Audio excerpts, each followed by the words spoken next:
ये मेरी पत्नी है प्रिय, ये भाई लीरॉय पॉल कोप हैं, लॉस एंजलिस कैलिफोर्निया से। भाई कोप, हमारे घर में आपका स्वागत है। भाई ब्रैनम, आपकी लॉस एंजलिस की कैलवरी टेम्पल की 2 महान सभाओं में हमने देखा कि प्रभु यीशु मसीह ने आपके साथ विशेष ढंग से कार्य किया, शानदार वरदानों के साथ मनुष्य के हृदय के विचारों को परखना और उनकी बीमारियां और चंगाई और चमत्कार। हमने सोचा ये आश्चर्यजनक है। हम आपके वरदान के विषय में अधिक सुनना चाहते हैं भाई ब्रैनम। बहुत अच्छा भाई कॉप, हम आरंभ में चलें। मैं पूर्वी केंटकी के लट्ठे के छोटे से कमरे में जन्मा, जो कि बेर्क्सविले केंटकी के पास है। प्रातः मेरे जन्म पर मुझे अभिभावकों द्वारा बताया गया कि एक ज्योति कमरे में आई और मेरे ऊपर ठहर गई। मेरे लोग धर्मी लोग नहीं थे, वे किसी भी कलीसिया में नहीं जाते थे। इस कारण से उनके बीच में हलचल हो गई। ये मेरे सारे जीवन भर मेरे साथ रही। उन्होंने हाल ही में इसका चित्र लिया, जो कि आपने देखा है। संभव है आप इस चित्र से परिचित होंगे। ये विज्ञान से सिद्ध हुआ। केवल अलौकिक जीव जिसका कभी वैज्ञानिक रूप से चित्र लिया गया। मैं विश्वास करता हूँ ये वही परमेश्वर का दूत है जो इज़राइल के बालकों के साथ साथ मिस्र से फिलिस्तीन गया। जैसे कि आप स्वयं विद्वान हैं, ये वो वाचा का दूत हमारा और कोई नहीं, प्रभु यीशु मसीह था। वो यहाँ पृथ्वी पर प्रकट हुआ। उसने कभी भी दावा नहीं किया कि वो महान व्यक्ति है। उसने कहा, पुत्र कुछ नहीं कर सकता, केवल जैसे पिता उसे दिखाता है। यूहन्ना 5 में आप इस पवित्र लेख से परिचित हैं। यीशु को बहुत से अपाहिज और अंधे लंगड़े बैतसैदा के तालाब पर मिले, जो कि पानी हिलने की प्रतीक्षा में थे।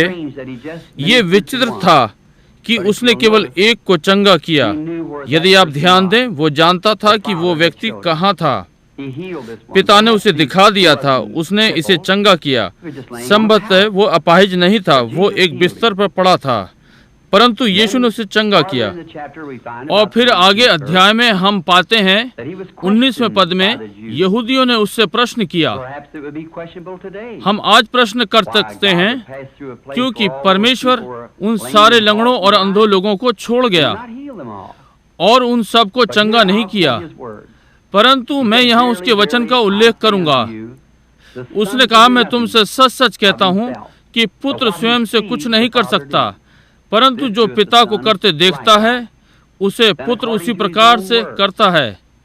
उसके वचन के अनुसार उसकी सेवकाई उसके पिता की ओर से दर्शनों पर आधारित थी। क्या उसकी सेवकाई, जैसे उसने अपने चेलों से प्रतिज्ञा की, आगे नहीं बढ़नी चाहिए? वो चीजें जो मैं करता हूँ तुम भी करोगे, तुम इससे अधिक महान करोगे, क्योंकि मैं अपने पिता के पास जाता हूँ। कहा, थोड़ी देर बाद संसार मुझे और ना देखेगा, तो भी तुम मुझे देखोगे, क्योंकि मैं तुम्हारे साथ होऊंगा और तुम में होऊंगा संसार के अंत तक। यीशु मसीह कल, आज और सर्वदा एक सा है। मैं विश्वास करता हूं कि ये यीशु मसीह के पुनरुत्थान की आज के दिन की पुष्टि है कि वो अपने लोगों के मध्य जीवित है और वही चिन्ह और आश्चर्य कर्मों को कर रहा है जो उसने तब किए जब वो पृथ्वी पर था। 7 वर्ष की आयु में हम केंटकी से इंडियाना आ गए, पास में जहां अब मैं रहता हूं। हम अपने घर से नगर की एक खंड की दूरी से कुएं से पानी लाते थे। मैं समझता हूं पीछे गांव के घर में एक बार सितंबर में दोपहर बाद पंप से पानी लेकर आ रहा था। पंप और घर की लगभग आधी दूरी पे एक बड़े पॉपुलर पेड़ के पास से निकला। वहां पेड़ में एक चक्रवात था, जो कि सितंबर महीने में नई बात नहीं थी। वो उस पर से नहीं हटा और मैं उसे देखने के लिए रुका। उसमें से एक आवाज बोली, कभी भी धूम्रपान और शराब मत पीना या अपने शरीर को किसी प्रकार से खराब नहीं करना, क्योंकि जब तू बड़ा होगा तो तेरे करने के लिए एक कार्य होगा। डर गया, बता नहीं सकता, तेजी से घर की ओर दौड़ा, अपनी माँ को बताया कि पेड़ में से एक मनुष्य मुझसे बोला।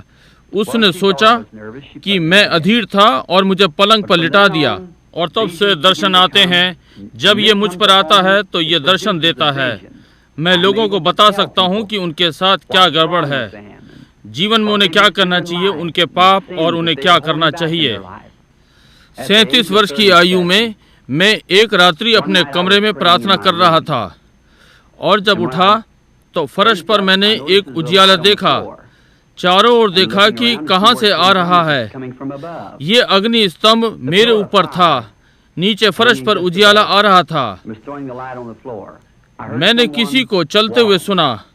मैंने देखा एक मनुष्य लगभग 200 पाउंड का कमरे में इस उजियाले के द्वारा आया। उसके कंधे तक काले बाल थे, गेहूं रंग, और वो नंगे पैर था। वास्तव में मैं डर गया।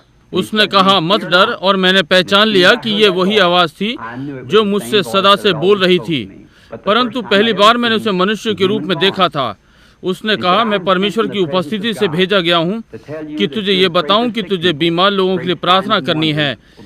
तेरी सेवकाई में महान चिन्ह और आश्चर्य कर्म होंगे। तू राजाओं और आदि आदि के लिए प्रार्थना करेगा। मैंने कहा, मैं एक निर्धन मनुष्य हूँ, अनपढ़ हूँ, मैं इस कार्य को करने के योग्य नहीं हूँ। उसने कहा, जैसे मूसा को सेवकाई की पुष्टि के लिए 2 चिन्ह दिए गए थे, मुझे भी 2 चिन्ह दिए जाएंगे। एक आश्चर्य कर्म, बीमारों के लिए प्रार्थना करना, और दूसरा लोगों के गुप्त विचारों को जानना होगा। मैंने उसे बताया, मैं इसी विषय में प्रार्थना कर रहा था, परंतु लोगों ने कहा, यह शैतान की सेवा है। उसने पवित्र वचनों का उल्लेख किया जहां फिलिपुस ने नतेल को पाया और नतेल यीशु के पास आया, और यीशु ने उसको बताया कि वो पेड़ के नीचे था जब नतेल ने उसे पाया। कुएं पर स्त्री के विषय में यीशु ने उसका पाप प्रकट किया, बताया उसके 5 पति थे। वो नगर को भाग गई और वो बोली, ये मसीह है। बहुत से वचनों का उल्लेख किया। मैंने उससे कहा, मैं जाऊंगा। उसने मुझे आश्वासन दिया वो सदा मेरे साथ रहेगा। भाई कोप, आप संसार जानता है कि सेवकाई में महान चीजें घटित हो रही हैं। हम सोच रहे थे यदि मैं दर्शनों को लंबे समय तक स्मरण रख सकूंगा। कुछ समय पहले मुझे एक मिला। 4 वर्ष पहले एक छोटे लड़के का था जो कार से टकराकर सड़क की एक ओर मरा पड़ा था और मरा हुआ था, जीवित किया गया। मैंने इस भविष्यवाणी के विषय में संयुक्त राज्य और कनाडा में सबको बताया था, और उन्होंने इसे अपनी बाइबलों में लिखा था कि यह घटित होगा। एक दिन जबकि हमारा अभियान स्कैंडिनेवियन देशों में था, हम कोपियो से फिनलैंड में आए, नीचे की ओर। वहाँ लोगों का झुंड सड़क की एक ओर इकट्ठा था, वहाँ मंडरा रहे थे। हम देखने पहुंचे। वहाँ वो छोटा लड़का था, ठीक वैसे ही जैसे मुझे दिखाया गया था। मैंने भाई मूर से कहा, अपनी बाइबल में देखो और देखो कहीं ये वो दृश्य तो नहीं। उन्होंने कहा, हाँ। मैंने घुटने टेके और प्रभु यीशु से उसके वचन को पुष्टि करने को कहा जो मुझे दर्शाया गया था घटित होगा। हमारे प्रभु के द्वारा वो लड़का फिर से जीवन में वापस लाया गया। आज वो जीवित है। भाई कॉप, ये थोड़ी सी चीजें हैं जो हमारा प्रभु यीशु आज की सेवकाई में कर रहा है, जो उसने मुझे दी हैं। मेरे नम्र विचार में ये उसके वचन की पुष्टि के लिए हैं। जो उसने प्रतिज्ञा की है वो इस दिन में होगा। आज हम उन्हें होते हुए देखते हैं। भाई कोप, इजराइल में अभियान के लिए मैं अपने प्रभु की सेवा इजराइल में करने के लिए आनंदित होऊंगा।